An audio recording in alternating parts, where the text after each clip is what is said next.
Should children wear masks when they go back to school? Should they be worn only in certain contexts, in certain settings? And just how much protection do they offer those who are wearing them and the adults they're interacting with? I'm Annie Demelt for the McGill University Health Center's MUHG-TV. I'm joined by Dr. Christos Karatzios, who is a pediatric infectious disease specialist at the Montreal Children's Hospital. Thank you for joining us. Thank you for having me. So let's start by establishing what we know and don't know right now about how COVID-19 affects children and how they transmit the disease. Most epidemiological studies since the beginning of the pandemic have shown that children are not the main spreaders of this illness, and it's mostly adolescents and older adults. We also understand that asymptomatic or pre-symptomatic people who are about to get sick are fueling the pandemic, because 40 to 50% of the pandemic is spread by these people. So nobody knew this before, right? This is why we're all wearing masks now, and this is why we're all talking about this now.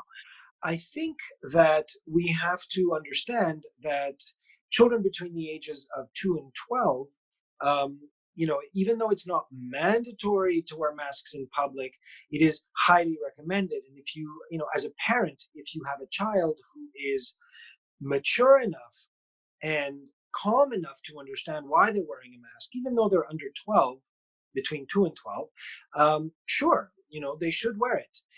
It's to protect others, it's to protect themselves, until the dust settles on how the transmission is known 100%.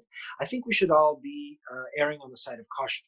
Of note, children under 2 years of age, it is not recommended to slap on a mask on a baby, because babies, they can suffocate by wearing a mask. I mean, they're in their little, their little poussettes, their little carriages, their little car seats. On top of that, you stick a mask on them, they can suffocate. So this is not recommended. But between 2 years and 12 years of age, strongly recommended if they can carry it. And above 12 years of age, for sure. I think that's a no-brainer. How do kids who are immunosuppressed, how do they fit into the equation? What should be done with them when it's time to return to school? Right. So that is a very good question again. And again, it falls down to basic principles. Anybody who's immune suppressed, it doesn't mean COVID or not COVID. Let's talk about the flu season, right? What did we used to do during the flu season? We would tell parents, maintain washing hands, make sure that the child understands to wash hands, to make, if they're sick or if they're feeling unwell, to stay in school, proper cough etiquette and, sneezing etiquette. We tell everybody this, but immune suppressed patients, on top of it, there's a vaccine, right? Vaccinate them against the flu. Vaccinate anybody around them against the flu. Cocoon this person, because they are vulnerable. This is not new for COVID. What is new for COVID is we don't have a vaccine. And, the only way we can prevent infections from happening is from wearing masks and to be socially distant. So again, an immune suppressed child between 2 and 12 years of age, if they can wear a mask, wear a mask.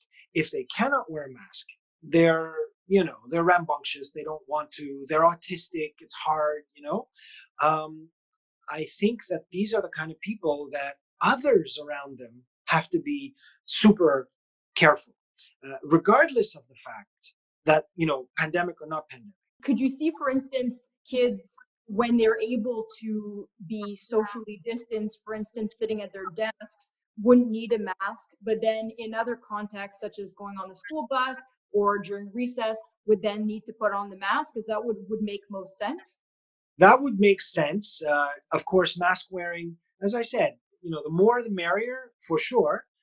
If all else fails, then social distancing is what is important. So you mentioned before, it's a no-brainer for teenagers, what they should be doing. What's your advice to parents of teens right now? Number one, being socially distant with your peers. We are a social animal, and teenagers love to hug, group hugs and lie on top of each other. I've seen kids, on top of each other and, let's share this drink. Do not do that. Don't share drinks. Don't share other things that you're sharing. Wearing masks if they're indoors with their peers. Let's say they go to this coffee shop and they're hanging out at the table. They should be wearing a mask. So as parents are bombarded with all kinds of information about masks, whether or not to wear them, what do you think that they should be telling their kids? Should they be leading by example right now? Regardless of what you believe in, be the role model.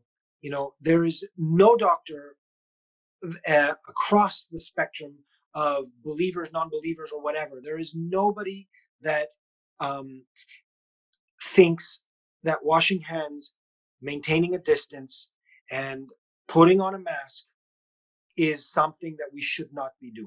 If a child sees their parent wearing a mask, even the first time, the second time they refuse, eventually they will mimic their parents and they will say, I'll wear my mask too. Thank you so much. Very good advice, Dr. Karatzios. Thanks again for this. Thank you. My pleasure.